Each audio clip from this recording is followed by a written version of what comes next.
આશરે 300 જેટલા કર્મચારીઓ અચાનક રસ્તા પર ઉતરી વિરોધ પ્રદર્શન કર્યું.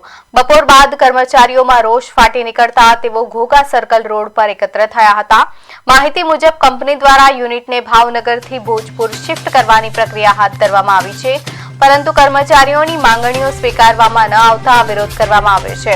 ખાસ કરીને કોન્ટ્રાક્ટ પર કામ કરતા મહિલા અને યુવા કર્મચારીઓએ પણ મોટી સંખ્યામાં ભાગ લીધો હતો.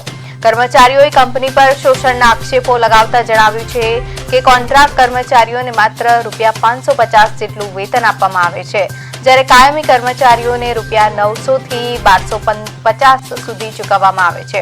ઉપરાંત કેન્ટીન અને આરોગ્યલક્ષી સેવા આપવામાં આવતી નથી, તેમજ નિયમ મુજબ ઓવરટાઈમ પણ આપવામાં આવતો નથી તેવી ફરિયાદો ઉઠી છે. રબર ફેક્ટરી તરીકે ઓળખાતી આ કંપની સામે વિવિધ મુદ્દાઓને લઈને કર્મચારીઓ રસ્તા પર ઉતરી આવ્યા છે, જેના કારણે વિસ્તારમાં તણાવનો માહોલ સર્જાયો છે.